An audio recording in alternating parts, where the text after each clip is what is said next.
Hello everyone, जय Hind. SSC constable GD medical points की हम बात करें तो मेडिकल में एक पॉइंट है वेट को लेकर। काफी कैंडिडेट्स को जानना है कि वेट में क्या बाहर कर देते हैं, overweight, underweight, body mass index कब काउंट किया जाता है। तो देखिए, वेट की यदि हम बात करते हैं तो ये मेल एवरेज बॉडी चार्ट जो है वो हमने लिया है यहाँ पे।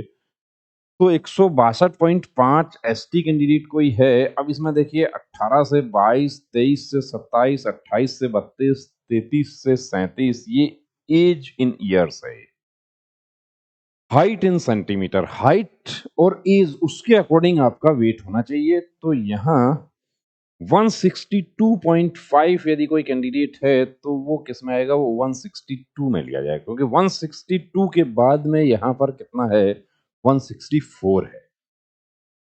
अब 18 से 22 कुछ कैंडिडेट्स को ये डाउट रहता है कि मेरा जब फॉर्म फिल किया था उस टाइम का एज काउंट होगा या करंट एज, यानी कि जिस दिन आपका मेडिकल हो रहा है उस दिन, तो जिस दिन आपका मेडिकल हो रहा है उस दिन की आपकी एज जो है वो काउंट की जाती है। अब 162 से ऊपर जितने भी हैं, 162.5 है, 163 है, वो सभी 162.5 तो हालांकि 162 में चला जाएगा। 163 और उससे ऊपर जो है 164 में जाएगा। अब इसी तरीके से हम देखिए एवरेज, जो हम मास की बात करते हैं कि मैक्सिमम कैंडिडेट्स जो कितने होने चाहिए, कि 170 सेंटीमीटर हाइट होना चाहिए। अब 170 आपका पूरा पूरा हो रहा है, 170.5 हो रहा है, 170.9 हो रहा है, 171.5 हो रहा है, 171.5 हो रहा है, तो आप 172 में चले जाइए। और 171 से नीचे आप 170 में आ जाइए।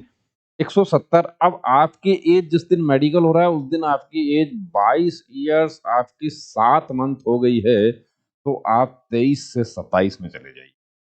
कितना होना चाहिए कि 54 से 66 केजी वजन होना चाहिए। क्या इसमें 5 केजी प्लस माइनस चलता है? 5 केजी प्लस माइनस की यदि बात हम करें तो 5 केजी प्लस माइनस के लिए वहां नहीं लिखा गया है, वहां ये लिखा गया है कि बॉडी वेट जो है वो बीएमआई कैलकुलेट किया जाएगा। तो बीएमआई जनरली री मेडिकल में कैलकुलेट किया जाता है। आप डिटेल मेडिकल एग्जामिनेशन फिट होना चाहते हैं तो आपकी हाइट यदि 170 में आ रही है, आप 23 से 27 में आ रहे हैं, 54 से 66, अब 54 से 66 आप कहते हैं मेरा तो अभी 70 किलो है, क्या मैं फिट हो जाऊंगा? तो 70 भी आप फिट हो जाएंगे।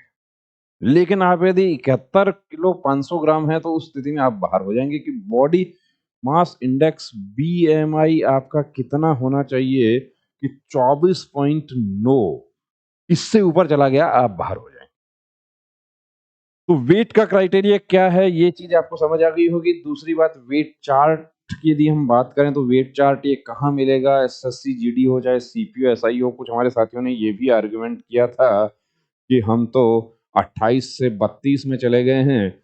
अब 28 से 32 में चले गए हैं तो इसमें तो कौन ऐसा होगा जिसका 56 टू 65 ही वेट होगा? जैसे जैसे एज बढ़ती जाएगी वेट बढ़ता जाएगा? नहीं, ऐसा आर्गुमेंट या ऐसा तर्क जो है वो किसने आपको कहा कि जैसे जैसे एज बढ़ती जाएगी वेट बढ़ता जाएगा? वो आप अपने जो तर्क हैं वो अपने पास रखें। जो फोर्स का क्राइटेरिया है वो ये है, इस चार्ट के अकॉर्डिंग आपका वेट होना चाहिए।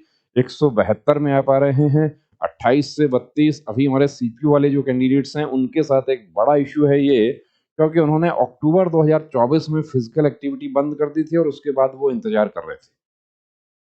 10 किलो, 12 किलो, 15 किलो तक भी कैंडिडेट्स ओवरवेट हैं। जिसका वेट ज्यादा है वो फिजिकल कैसे करेगा? फिजिकल कर लिया था, अब एसएससी जीडी वाले भी फिजिकल करके आ रहे हैं, वेट में ज्यादा आ रहा है, कम आ रहा है। देखिए, जिसका कम होता है वो तो 1 किलो केला खा के भी पूरा कर सकता है, पानी पी के कर सकता है। लेकिन जिसका ज्यादा है वो क्या करे? डिस्टेंस रनिंग करे, डाइट कंट्रोल करे, डाइट में क्या खाए, फाइबर फूड्स जो है वो ज्यादा खाने की कोशिश करे, लिक्विड यानी जूस वगैरह जो है वो ज्यादा लेने की कोशिश करे। और टेबलेट खाकर वेट कम नहीं होगा। वेट कम करने के लिए आपको मेहनत करनी होगी, पसीना बहाना होगा। तो क्या वेट में बाहर किया जा सकता है? बिल्कुल किया जा सकता है, नहीं बिल्कुल बाहर किया जाता है। ऐसे बहुत सारे कैंडिडेट्स हैं जो सिर्फ वेट की वजह से उनका वर्दी का सपना पूरा होने से रह गया। तो आप ये गलती नहीं करना। वेट में क्वालिफाई करना है, ये तो आपके हाथ में है। कोई दवा नहीं लेनी, कोई ट्रीटमेंट नहीं लेना, सिर्फ दौड़ करनी है, पसीना बहाना है, वेट